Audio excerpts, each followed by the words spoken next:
syukur alhamdulillah kita panjatkan kehadirat Allah Subhanahu wa taala. Selawat beserta salam kita sampaikan kepada Nabi kita Nabi Muhammad sallallahu alaihi wasallam. Yang kami hormati Bapak Ibu pendengar edukasi yang sudah hadir pada hari ini untuk berobat di Rumah Sakit Dr. Zainul Abidin. Yang kami hormati pemateri kami yaitu Dr. Elsa Susanti, spesialis saraf, yang nantinya akan membawa materi nyeri pada kanker dan aspek psikologisnya. Kami dari Instalasi Promosi Kesehatan tidak henti-hentinya memberikan informasi tentang kesehatan kepada Bapak Ibu sekalian. Yang hari ini itu di tahun 2021 kita akan menyampaikan materi tentang nyeri pada kanker dan aspek psikologisnya. Baik, untuk selanjutnya mari kita dengarkan edukasi yang akan disampaikan oleh pemateri kita, yaitu kepada pemateri kita persilakan itu Dr. Elsa Susanti, spesialis saraf. Kepada dokter kami persilakan. Baik, terima kasih Pak Suparman. Assalamualaikum warahmatullahi wabarakatuh. Alhamdulillah, senang sekali pada kesempatan kali ini saya bisa hadir lagi di hadapan Bapak Ibu sekalian untuk sedikit berbagi mengenai nyeri pada kanker yang memang banyak kita hadapi di lingkungan Rumah Sakit Umum Dr. Zainul Abidin ini. Perkenalkan, saya Dr. Elsa Susanti, spesialis saraf konsultan dari KSM Neurologi Rumah Sakit Umum Dr. Zainul Abidin. Kebetulan saya mengetuai divisi neuroonkologi.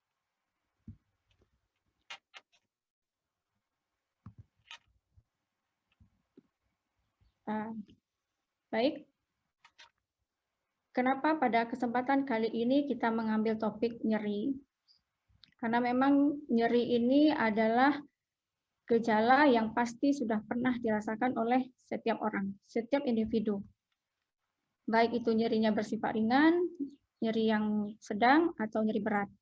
Baik itu nyeri disebabkan karena luka, trauma, atau itu nyeri disebabkan karena adanya infeksi, ataupun itu nyeri disebabkan karena adanya suatu proses keganasan atau kanker. Nah, nyeri adalah suatu pengalaman sensorik dan emosional yang tidak menyenangkan. Pengalaman ini dihubungkan dengan kondisi adanya kerusakan pada jaringan tubuh atau pada kondisi-kondisi di mana adanya potensi terjadinya kerusakan. Nah, ini pengertian nyeri dari International Association for the Study of Pain. Ini merupakan suatu kelompok internasional yang mempelajari nyeri dan berbagai aspek yang berhubungan dengan nyeri.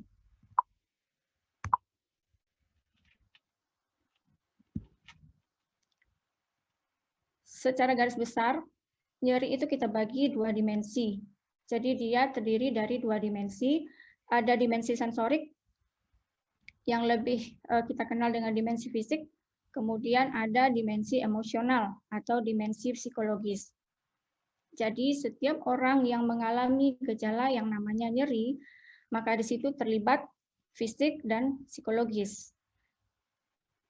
Dimensi psikologis ini akan lebih banyak berperan apabila nyeri yang dialami oleh seorang penderita itu bersifat nyeri yang hebat dan kronik. Contohnya yaitu pada nyeri kanker ini. Nah, mari kita lihat sekarang nyeri kanker. Jadi nyeri kanker ini adalah nyeri yang berhubungan dengan penyakit kanker atau keganasan yang diderita. Nyeri ini merupakan komplikasi yang paling sering kita temukan pada penderita kanker, terutama pada penderita kanker stadium lanjut. Jadi bisa kita jumpai lebih kurang 80% pada penderita kanker stadium lanjut mengalami gejala nyeri. Sementara untuk stadium awal itu berkisar sekitar 20 sampai dengan 40%. Mengapa nyeri ini sangat-sangat penting untuk kita ketahui? Karena nyeri kanker ini merupakan hal yang sangat mengganggu kualitas hidup penderita. Akibat nyeri, penderita menjadi tidak bisa maksimal melakukan aktivitas sehari-hari. Akibat nyeri, penderita bisa mengalami gangguan dalam beristirahat. Akibat nyeri, penderita bisa mengalami gangguan dalam segala aktivitas yang mereka lakukan. Karena itu nyeri ini merupakan aspek yang sangat ditakuti oleh penderita kanker. Selain karena rasa nyerinya sendiri, nyeri ini juga menjadi masalah karena dia sangat-sangat menghalangi penderita untuk bisa menjadi mandiri. Nah, nyeri yang tidak teratasi secara adekuat ini akan dapat menimbulkan gangguan lain, terutama ini untuk nyeri-nyeri yang bersifat kronis. Kalau nyerinya bersifat akut sebentar, mungkin ini tidak akan terlalu mengganggu. Namun apabila nyeri ini menjadi kronis, artinya nyeri ini berlangsung dalam waktu yang lama, berlangsung dalam waktu lebih dari 3 bulan, atau bahkan bisa bertahun-tahun, maka ini akan dapat menyebabkan penderita mengalami gangguan yang lain, seperti gangguan tidur penderita menjadi terganggu. Penderita tidur bisa terbangun karena nyeri hebat secara tiba-tiba, atau bisa juga memang tidak bisa masuk tidur karena memang nyeri konstan atau nyeri yang dirasakan terus-menerus. Kemudian berkurang atau hilangnya nafsu makan. Nyeri ini juga menyebabkan pasien atau penderita menjadi hilang nafsu makannya. Tidak terasa lagi kenikmatan untuk makan. Karena mereka atau penderita ini sudah terkonsentrasi terhadap nyeri yang selalu dirasakan. Kemudian gangguan konsentrasi. Penderita tidak bisa fokus terhadap hal lain kecuali hanya karena nyeri yang dia rasakan. Penderita menjadi sangat sensitif atau iritabilitas, menjadi tidak mau diganggu, menjadi gampang marah, dan akhirnya lama-kelamaan bisa jatuh kepada kondisi yang namanya depresi. Sekarang mari kita lihat apa kira-kira penyebab nyeri kanker. Nyeri kanker ini bisa disebabkan oleh 2 hal. Yang pertama, nyerinya disebabkan karena tumornya sendiri. Yang kedua, nyeri disebabkan karena tindakan atau pengobatan yang kita lakukan terhadap tumornya atau terhadap kankernya tersebut. Nah, nyeri yang disebabkan oleh tumornya sendiri atau oleh kankernya sendiri, itu biasanya disebabkan karena tumor atau massa dari kanker tersebut bertambah besar. Tumor atau kanker tersebut masuk infiltrasi, menyusup ke dalam jaringan-jaringan atau sel-sel yang berada di sekitarnya. Ini merusak jaringan normal yang ada di sekitar kanker. Perusakan jaringan normal ini menyebabkan terjadinya peradangan, menyebabkan terjadinya bisa menyebabkan terjadinya infeksi, menyebabkan hilangnya fungsi dari sel-sel yang normal yang berada di sekitar tumor, bisa merusak saraf sehingga bisa menimbulkan nyeri hebat. Nah, kalau nyeri yang berhubungan dengan pengobatan kankernya, antara lain itu disebabkan karena tindakan atau pengobatan yang kita lakukan. Jadi untuk penderita kanker secara garis besar ada tiga pengobatan atau tindakan yang kita lakukan. Yang pertama adalah pembedahan, itu dengan membuang tumornya atau kankernya. Yang kedua kemoterapi, yaitu pemberian obat-obat anti kanker, baik itu diberikan melalui infus atau melalui oral atau mulut. Kemudian radiasi, yaitu penyinaran yang dilakukan terhadap tumor atau kanker tersebut. Nah, pembedahan contohnya setelah dilakukan mastektomi. Nyeri yang muncul setelah dilakukan mastektomi. Mastektomi ini adalah operasi pengangkatan payudara. Kemudian juga nyeri yang muncul setelah dilakukan amputasi pada salah satu ekstremitas atau amputasi tulang, atau kita sebut juga dengan nyeri pantom. Kemudian nyeri akibat pengangkatan ginjal, dan lain-lain sebagainya.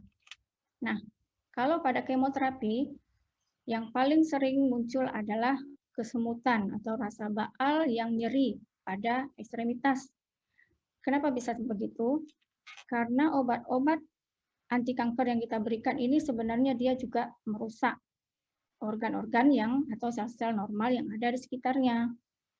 Makanya pada penderita kanker yang sudah diberikan kemoterapi bisa terjadi mual, bisa terjadi muntah yang hebat, bisa terjadi kerontokan pada rambut, bisa merasakan nyeri pada ujung-ujung jari dan lain sebagainya. Jika mengenai sistem saraf yang berfungsi untuk menggerakkan otot, maka penderita bisa merasakan kelemahan atau kelumpuhan. Kemudian juga bisa terjadi nyeri sendi, bisa terjadi pegal-pegal pada otot atau yang biasa kita sebut dengan mialgia. Kemudian pada radiasi atau penyinaran. Pada radiasi atau penyinaran ini juga bisa menimbulkan nyeri. Misalnya pada penyinaran tumor atau radiasi tumor di otak. Setelah dilakukan radiasi, biasanya otak akan menjadi bengkak. Jadi sebelum tumor-tumornya mengecil, maka otak atau sel-sel normal yang berada di sekitar tumor otak itu dia juga akan mengalami pembengkakan.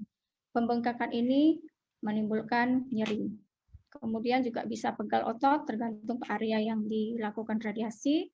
Kemudian jika radiasi ini mengenai sistem saraf, maka juga bisa muncul rasa baal, kesemutan, dan juga bisa rasa nyeri seperti terbakar. Apa saja yang bisa memicu munculnya nyeri kanker ini? Bisa karena infeksi dan atau proses peradangan atau yang kita sebut dengan inflamasi. Bisa disebabkan karena sirkulasi darah yang kurang baik. Ini contohnya adalah pada pasca radiasi tadi. Jadi ada pembuluh darah yang juga ikutan rusak setelah diberikan radiasi, sehingga mengganggu sirkulasi pada jaringan atau sel. Nah, ini menimbulkan nyeri. Atau juga karena proses penyebaran ke tulang-tulang, saraf, atau ke organ yang lainnya. Nah, yang tidak kalah pentingnya adalah masalah psikis atau emosional yang diderita oleh penderita kanker. Nah, ini juga bisa memicu atau memperberat rasa nyeri yang dirasakan. Bagaimana pengobatan yang bisa kita lakukan untuk nyeri karena kanker ini? Yang perlu kita ketahui adalah nyeri pada kanker adalah nyeri yang hebat, tergolong nyeri yang berat. Jadi dia bukan nyeri ringan, dan dia juga merupakan nyeri yang nanti bakal menjadi kronis. Artinya nyeri ini tidak akan hilang dalam waktu sebentar. Kemungkinan besar selama kankernya masih ada, maka penderitanya akan tetap merasakan nyeri. Nah, ini menjadi kronis, sehingga penata laksanaannya juga tidak sama dengan nyeri akut atau nyeri yang akibat misalnya karena kecelakaan, luka, dalam waktu 2 atau 3 minggu akan sembuh, nyerinya akan hilang. Nah, pada nyeri kanker ini sedikit berbeda. Maka obat-obat analgetik atau anti nyeri yang diberikan itu juga berbeda. Pada penderita kanker, biasanya karena nyerinya itu tergolong nyeri yang berat, maka akan diberikan obat-obat anti nyeri yang bersifat dari golongan opioid. Jadi ini golongan opioid, obat-obat anti nyeri yang memang tidak dijual bebas. Contoh obat ini adalah morfin. Nah, morfin ini bisa pemberiannya melalui infus, disuntikkan langsung ke dalam pembuluh darah, atau secara oral, atau dapat diminum. Kemudian, selain pemberian obat-obat golongan opioid ini untuk mengurangi nyeri, kita juga akan memberikan obat-obat antidepresan kepada penderita. Contohnya adalah amitriptilin. Nah, fungsi dari obat antidepresan ini di sini bukan hanya untuk mencegah supaya penderita tidak jatuh ke dalam kondisi depresi karena penyakitnya, namun juga obat antidepresan ini dapat berfungsi untuk memperkuat kerja atau efek dari obat-obat golongan analgetik atau anti nyeri yang sudah kita berikan di atas seperti morfin. Dan obat anti nyeri pada kanker ini diberikan secara terus-menerus atau yang sering kita sebut around the clock. Artinya obatnya tidak diberikan pada saat nyeri saja, kalau tidak nyeri di stop. Jadi bukan seperti itu pemberiannya. Obatnya diberikan terus-terusan sesuai dengan jadwal yang sudah kita atur, di mana jadwal ini bisa diatur atau diberikan sesuai dengan kondisi penderita. Jadi walaupun tidak nyeri, namun jika saat itu penderita harus minum obat, maka obatnya harus diminum. Karena itu ini juga dibutuhkan kerjasama dan kepatuhan dari penderita sendiri atau orang-orang atau keluarga yang mensupport di sekeliling penderita.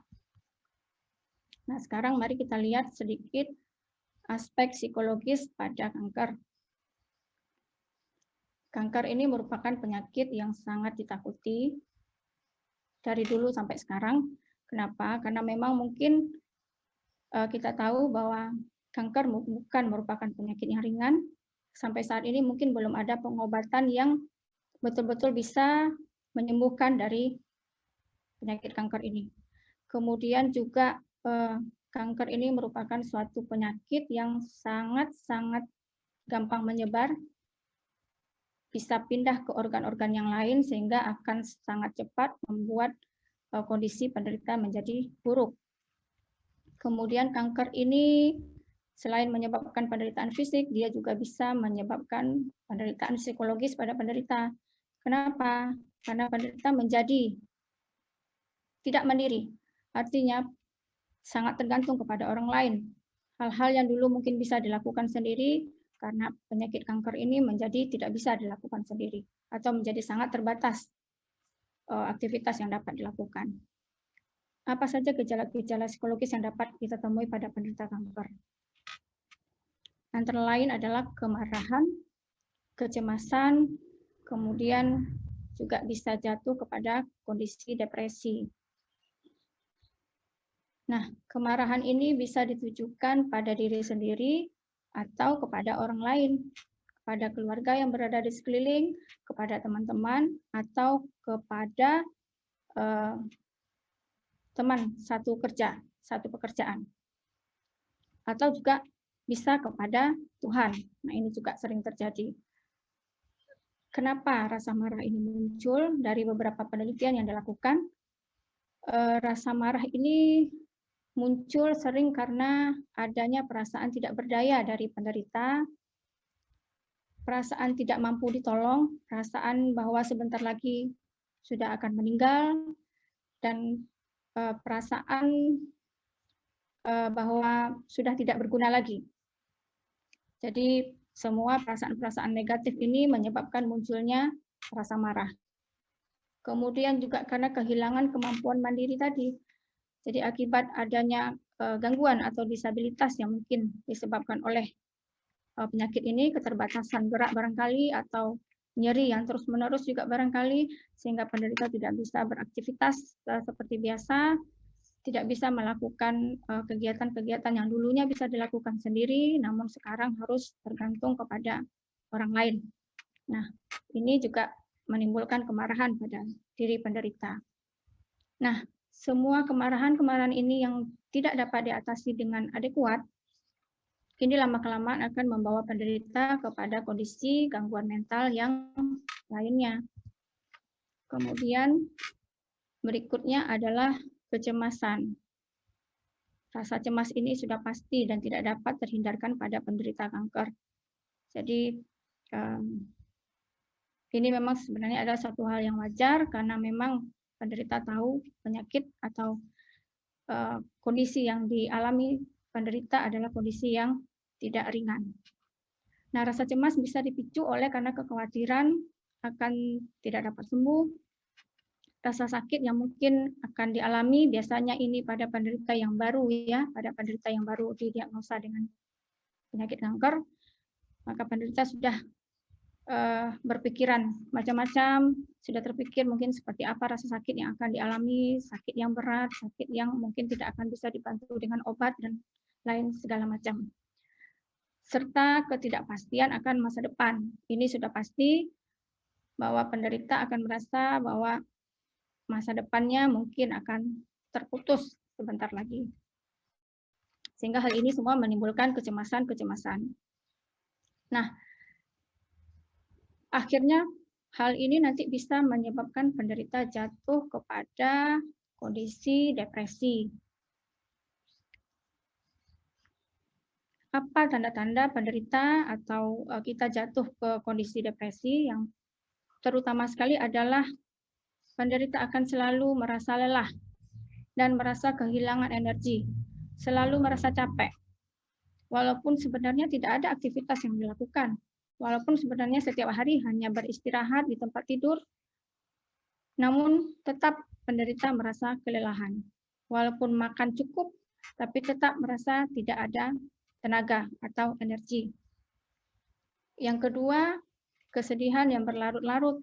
Jadi penderita merasa sedih terus lebih dari 1 sampai dengan 2 bulan.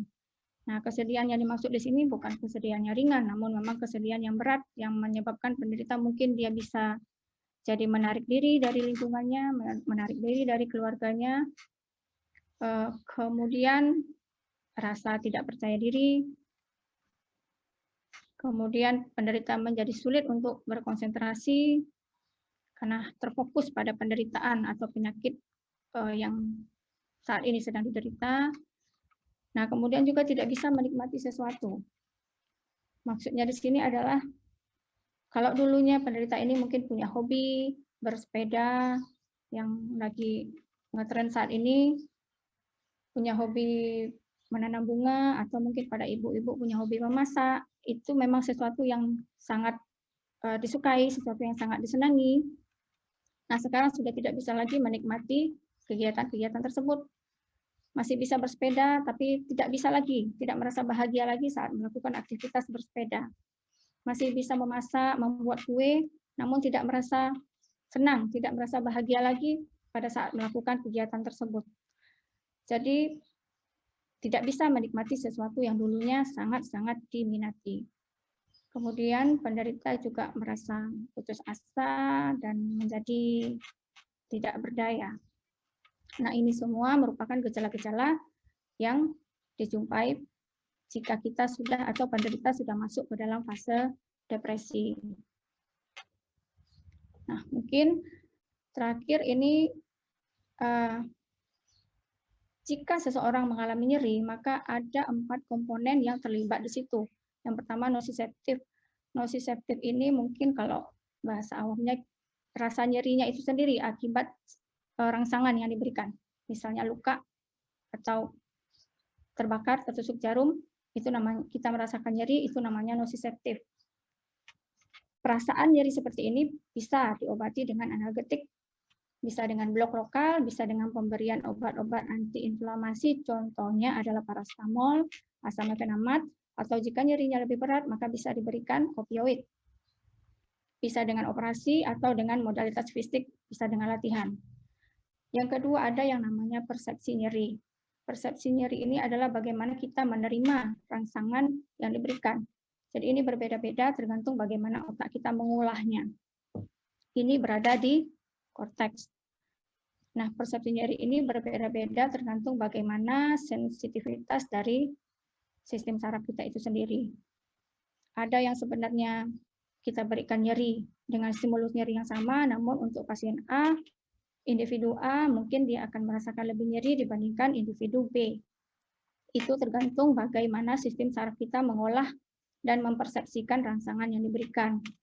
Nah, untuk menekan persepsi nyeri yang berlebihan ini juga dapat diberikan obat-obat golongan opioid, tambahannya seperti analgetik lain seperti paracetamol, asam mefenamat, ibuprofen, Tylenol, kemudian juga ada yang namanya dengan operasi ablatif, jadi dilakukan operasi di sistem sarafnya itu sendiri.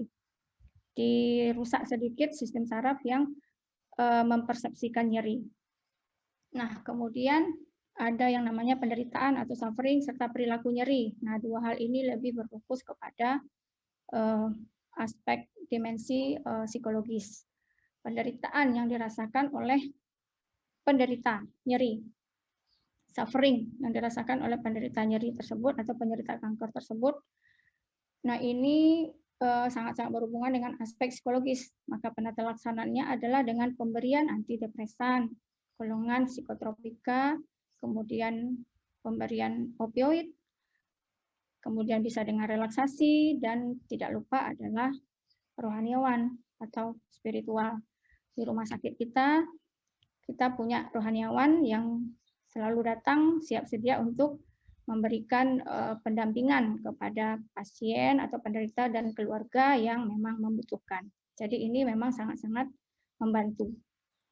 Kemudian untuk perilaku nyeri sendiri bisa dilakukan dengan terapi kognitif serta terapi restorasi fungsi. Ini biasanya bisa dilakukan dengan berkelompok atau secara sendiri-sendiri. Nah, jadi kesimpulannya adalah selain dengan obat-obatan, penderita kanker itu sangat membutuhkan dukungan dari lingkungan, terutama keluarga terdekat. Jadi untuk dapat mengurangi penderitaan mereka, untuk dapat mengurangi rasa nyeri yang mereka rasakan, tidak hanya cukup dengan pemberian obat-obatan yang diberikan oleh dokter atau caregiver, namun juga sangat dibutuhkan pengertian dan support dari anggota keluarga, orang-orang yang dicintai, atau orang-orang yang memang sangat berarti dalam kehidupan penderita. Itu bisa suami, bisa istri, bisa anak, bisa orang tua, bahkan juga bisa teman-teman di lingkungan kerja.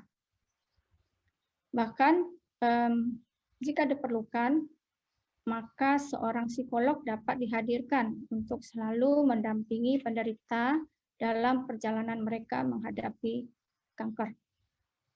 Jadi mungkin sebagai penutup yang harus kita pahami bersama adalah mungkin jika ada bapak-bapak atau ibu yang mempunyai keluarga yang menderita kanker, menderita nyeri hebat terus-menerus karena kanker, maka di sini sangat diperlukan pengertian dari kita sebagai keluarga bahwa mereka tidak hanya memerlukan obat-obatan dari dokter, dari kalangan medis, tapi mereka juga membutuhkan support emosional dan psikologis dari orang-orang yang berada di sekitar mereka.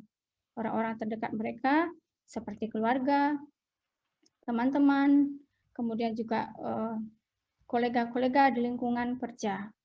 Jadi, dan jika memang diperlukan, dapat dilibatkan seorang psikolog, dapat dihadirkan setiap waktu jika memang sangat-sangat dibutuhkan. Dengan demikian, kita berharap apa yang kita lakukan, apa yang diberikan oleh dokter, apa yang diberikan oleh rumah sakit atau pelayanan kesehatan tempat penderita dirawat akan bisa bekerja sama secara sinergis dengan keluarga atau orang-orang terdekat pada penderita kanker ini untuk membantu mengantarkan penderita ini menghadapi perjalanan menghadapi penyakit kankernya ini dengan lebih baik, dengan lebih nyaman, dengan lebih bermartabat, sehingga artinya penderita tidak merasa diabaikan. Dan ini sangat-sangat membantu dalam proses pemulihan secara psikis dari penderita tersebut.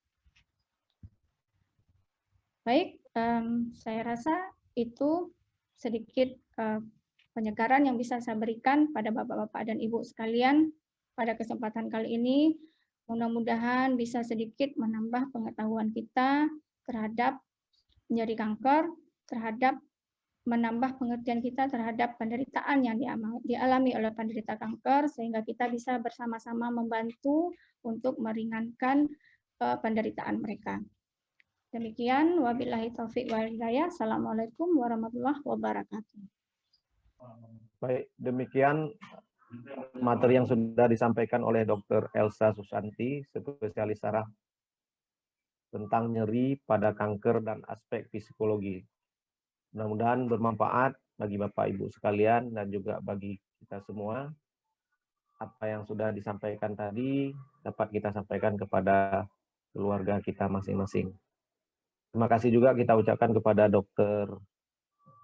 Elsa Susanti, spesialis saraf yang sudah menyampaikan materinya. Kami dari Instalasi Promosi Kesehatan Rumah Sakit mengucapkan terima kasih kepada Bapak Ibu sekalian. Kami akhiri. Assalamualaikum warahmatullahi wabarakatuh.